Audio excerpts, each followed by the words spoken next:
14-year-old Betty, not her real name, opens up about her dreams for the future. Her eyes set on a very high goal. In contrast to the confidence she now has, just 3 months ago, Betty wasn't sure if she'd have much of a future. Her contact with the outside world was limited to fetching water, looking for firewood, and taking care of her daughter. Betty left school when she was 12 and never returned. She was then forced into the beading practice. In the ritual, girls as young as 10 will have intricate beaded necklaces placed around their necks by Morans. The act signals a temporary engagement between them and means the man can have sex with the girl. Beading is nothing short of sexual enslavement. It is also against the Children's Act 2001 and a violation of the rights of the girl child. For 2 years, she suffered in the hands of a Moran who impregnated her and abandoned her. But after NTV highlighted her plight, what's the name of a Black Mountain?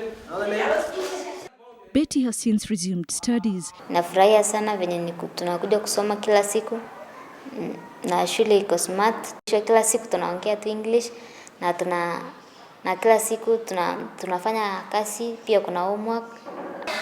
She is in a boarding school and is determined to make the most of her chance to fulfill what should have been impossible dreams. Shule ndio kitu ya maana ili kesho nisaidia wazazi, nisaidie kwa maisha, ama nikikuwa daktari ili nipate kuwasaidia watu wengine, pia na wasichana wengine wenye wanatembea tu nyumbani hivyo. Jane, again not her real name, had lost several years of schooling and has to catch up on reading and writing. She has already confronted many challenges and brutalities in life. Beaded at a tender age of 12 meant that her childhood and education were curtailed. Her baby is a result of beading. But she's grateful to have a second chance. She's happy with her new life and studying hard in school. Nafurahi kwa maisha ya shuleni. Sawa nilikuwa nyumbani. Sikufurahia hiyo maisha ya nyumbani. Nilikuwa nakaa tu nyumbani, ningependa nisome, kupitia masomo, niende nipate kazi ni secretary. Dina, not her real name, who was struggling in 2012 to provide for herself and her son, is now back at school. She's dedicated to her studies and has strong ambitions to take her education to the highest level. All her dreams were shattered at once when she dropped out of school 3 years ago and turned into a sex slave by a Moran. But the moment she got pregnant, the Moran disappeared and the family wanted to get rid of the baby. But she was rescued. She is well and has found her smile once again. In spite of facing hardships for most of her young life, she is confident of better days ahead. Sarah, again not her real name, is 13 years old. She dreams of her future. It's a complete turnaround from a few months ago when we met her. She was beaded. At that point, she had already been out of school for 2 years. But now she's free from the beads that had bonded her. She has begun a new life. Muhimu wa masomo ni kwa ajili uweze pata shida nyingine. Utasoma ukimaliza, utasaidia wazazi yako na wenzako wale walikataa shule, na pia utawadvise wajue muhimu wa shule. Mimi ningependa kuwa nurse. Her story is similar to that of 14-year-old Rita, again not her real name. At school, there is a small step in the direction of her dream job. She was also beaded and has a small baby, but now she's determined to stay in school. Nifurahia kuja shule, tasoma kwa bidii, nataka kuwa pilot. The chance to go back to school marks a positive change from the past. For the girls, school is the only place where they are treated as such. Children, the young girls have newfound confidence.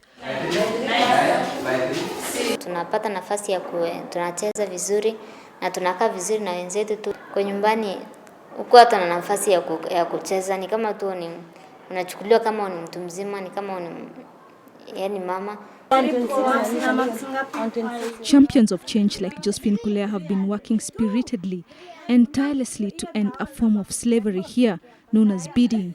Her mission, she says, is to save as many girls from the throne of culture and getting them to believe in themselves again. Of December, I was able to rescue 19 girls from one location. It was a big fight because culture being strong, many parents did not see the meaning of taking their children to school. We had to talk to the parents and we also told them that there is the law that protects the children, so they accepted to give us the children to take to school because they also don't want to be responsible to take them. So we didn't want to leave the girls in the village. When I came back for reconciliatory meetings with the community, this girl was beaded.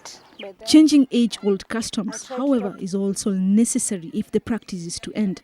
But altering entrenched traditions can be an arduous journey. These girls cannot be reached because of the rough terrain. Others live in places where you cannot communicate. So sometimes you get information, but they are inaccessible. Though we try our best to reach out to maybe the nearest, but at the end of the day, there are so many others who really we would have loved to help if we had resources. But currently, we are really strained on the part of reaching out to all the girls. We are trying as a church to sensitize our people, the local people, particularly their parents. Culture is very dominant, it's still very strong, and people are highly cultural.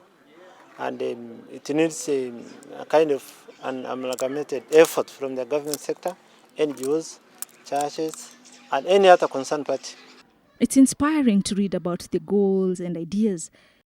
They think about their future career, their education, and so on. And their dreams can be huge.